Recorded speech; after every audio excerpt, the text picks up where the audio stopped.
Nope.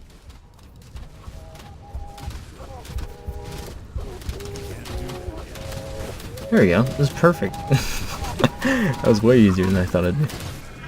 Until he like teleports over and fucking slaps me or something. Which that better not happen. Oh, like group stun he just landed there. What's happening with this guy? Oh, there you go, bud. Welcome back, everybody. We're playing a little bit of this Grim Dawn. Let's take a look at the skills here. We started with Necro, somehow got on this right side here.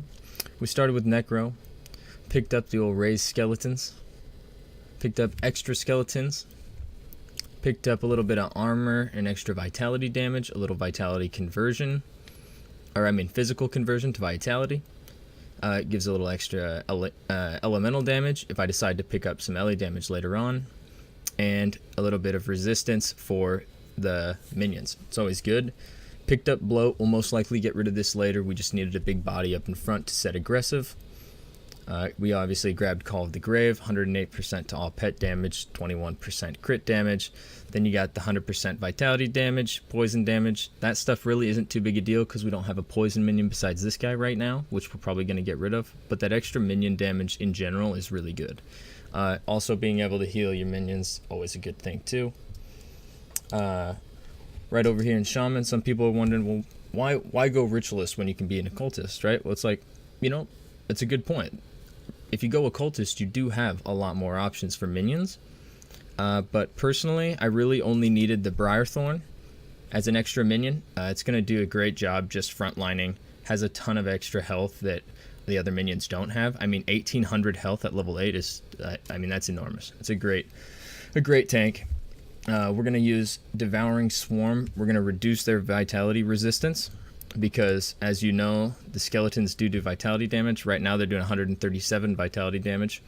And it'll just be more too once we get Master of Death, which we plan on picking up later on. This will also give us more conversion to vitality damage, which is just very, very crucial. And another bonus to that is it'll give a little bit of vitality damage to the Briarthorn, and if I keep the blight, it'll keep the conversion on that as well. And that's about it. Mogdrogon's Pact is an obvious pickup as well. We got to give more physical damage. More physical damage means more converted into vitality damage, and obviously that's pretty good. Let's take a look quickly at the things that matter here.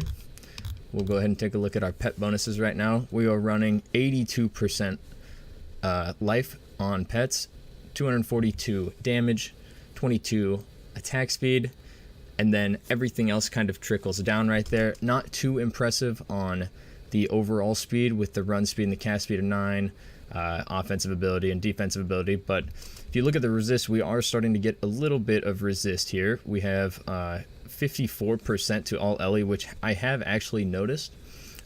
We are pretty soon we will be picking up more resistance here. I'll go ahead and segue that into the devotion tree now. We started off grabbing health. We moved on into getting lion. We got 3% health, more spirit and health for ourselves, and then we also got some pet damage and damage for ourselves. Move on down here. This is obviously a really good early pickup. You get more health for your pets, a little more LE resist for the pets, 5% health, 5% damage, or 5% defensive ability, and you'll also get Shepherd's Call, which is, I mean, such a valuable skill to grab. You attach it to, for me in this instant, I'm attaching it to the old Locust Swarm, and it does work. I mean, giving yourself 126% more minion damage for 4 seconds, and it's a 5.2 second skill recharge when you're spamming. I mean, I'm just spamming the Locust Swarms into the crowds of enemies. It's bound to go off. Super good. With this passive proccing and activating Call of the Grave, my minion damage goes up to about 480% right now, and actually it might be more around 500. But let me just show you some of the minions we're running here, what it looks like right now. Obviously the minions that will be summoned here will be completely random, as the higher the level, the better minions spawn. And it is RNG. You can get 3 skeleton warriors and be very sad, even though they're fairly decent still. You can get mages, you can also get rangers, and you can get these like ancient guardians that throw vitality damage missiles out of their hands, which is pretty cool. They're pretty tanky as well. We'll go ahead and summon a little bit more here. We'll summon the blight fiend too. This is one of the big tanks. We like to come up here in this left corner over here, set this guy to aggressive and make sure he's attacking everybody that we need him to, drawing all the aggro.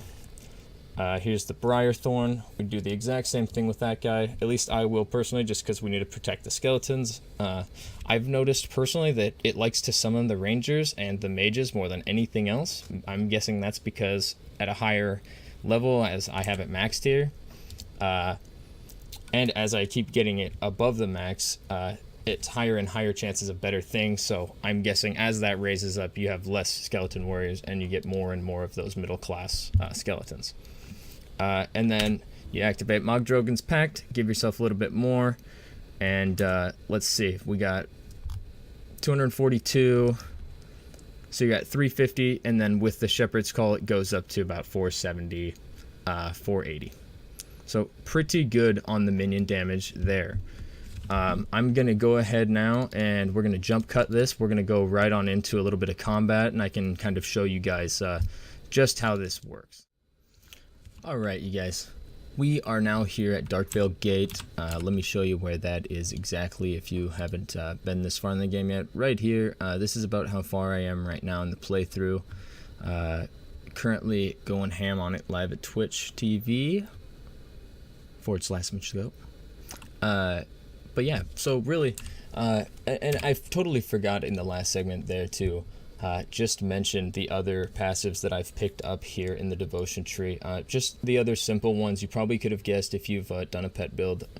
12 offensive ability plus 2% offensive ability to pets. You get 15% more all pets, plus it's nice getting a little stat bonus there for yourself. 15% to all damage, increasing energy regen by 15%, and more pet offensive ability, and then obviously pet crit for yourself, and 20 offensive ability. That's crit damage too, by the way. I picked this up because I needed a little bit more of the old primordial. So we got 12 defensive ability because tanking up is never bad, and the 2% chance to avoid melee hits, 2% chance to avoid projectiles, and then the 4% move speed. As a lot of you know from playing this game, you miss having like a movement skill. I think there's only a couple in the game that really do enhance your movement speed, rather than using like I know there's some like haste type potions that give you 30% more movement speed. But yeah, and then we are going to now move our way up here and grab this pet resistance, and this tree here.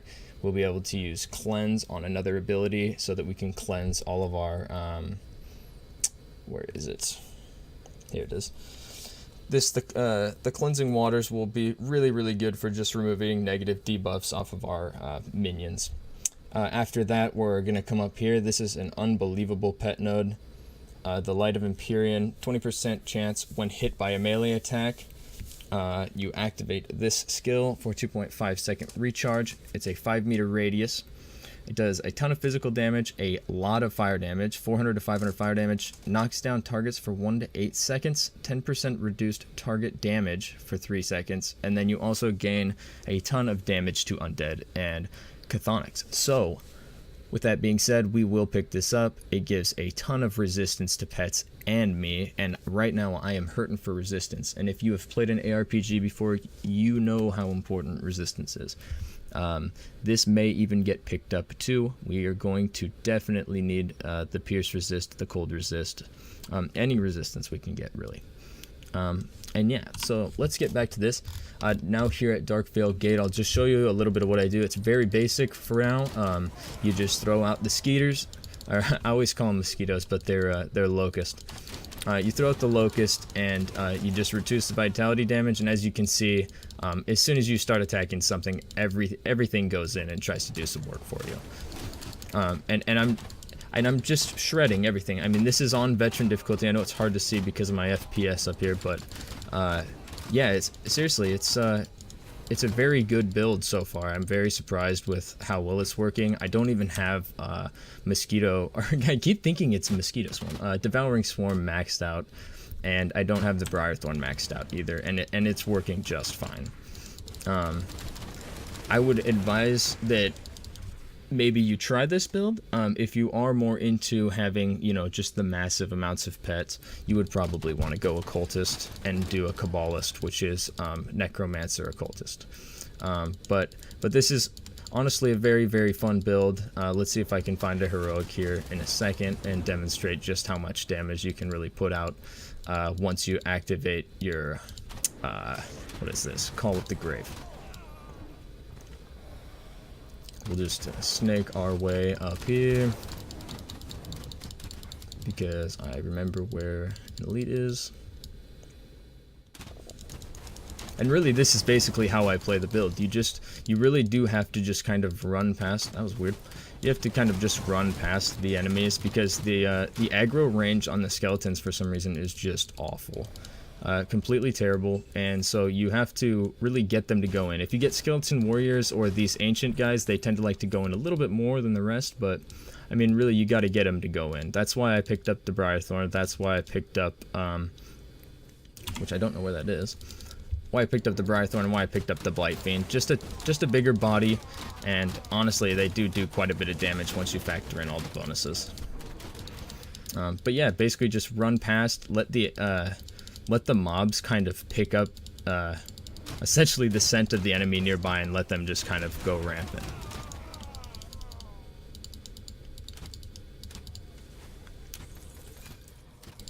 Loot that chest here real quick.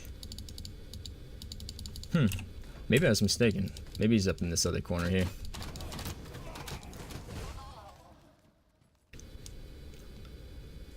Oh, I think I remember this now. This makes a lot more sense. Oh, dude, that triple sound file coming through. Kill the non-believers.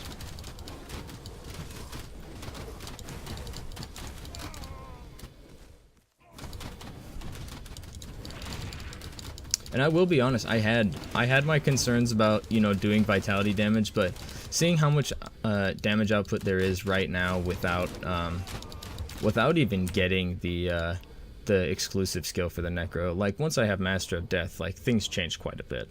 We'll be picking up Reap Spirit as well. This skill just seems so cool.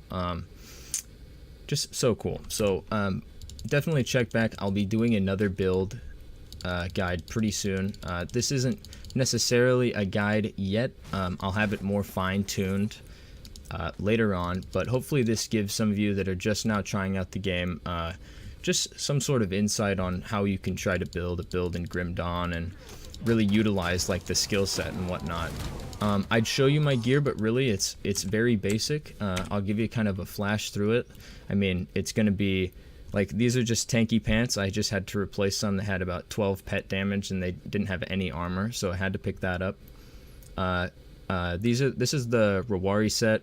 You can buy these from the rovers once you get respected. As you're playing through, you'll be able to find out where the rover camp is. I also picked up the shoulder guards because they do both give a ton of pet bonuses, and it's really, really hard to resist. And then everything else is just pet damage. 24% pet damage, 18%, 8 health, 36% damage. I mean, I'm prioritizing the damage, but like if I get a big bonus like 26% health, it's a little hard to replace, so we're keeping that one for a little while. +1 to raise skeletons, 5% attack speed, things like that, right? Anything that's really going to benefit or +1 your skills is going to be a good thing. Like this offhand, I've definitely gotten some offhands with more pet damage, but it's really, really hard to replace something that gives you, you know, +1 to all skills in Necromancer early on. Hopefully we can find, you know, an upgraded version of this soon and go from there. So I found the boss I was thinking of this whole time. Summons quite a bit of minions, just kind of like I do, but I mean, he really has no chance. Like, you can really body block a lot of bosses and elites by just summoning all your stuff and just running around, honestly. Making sure you hit him with the Mosquito Swarm, obviously, to reduce the resist, but I mean, that's all. Then he turns into this giant malformation, aka the Unraveler, and we just do the same thing, 3 levels ahead of us.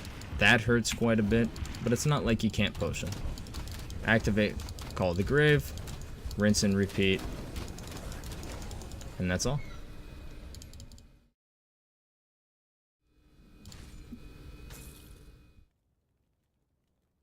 And I just get the same pants. Alrighty, thanks for viewing, you guys.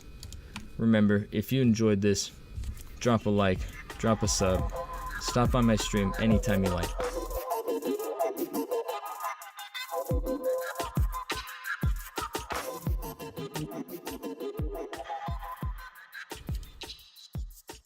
Alright, I've stopped recording twice now because I thought I was done, and then I came over here and looted the chest. Like, I don't know how I did this, but I ended the video without showing you the loot from the boss, which is just crazy.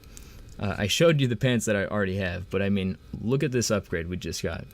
I'm not lightning based, but getting an extra 165 health on an amulet, 20 resistance basically to poison and acid resist, a little bit of retaliation, which is just a bonus, and you get +1 to all shaman skills. And then on top of that, you get 16% to all damage. I lose 1 on raised skeletons, but I am not concerned. I'm gaining 1 on Mogdrogen's Pact, which gives me more physical damage on the skeletons anyways. I'm going to get +1 on the old Briarthorn, and I'm going to get +1 on the Locust Swarm. So, pretty big upgrade. Thought I would share that too on this video, seeing as how this one isn't on stream.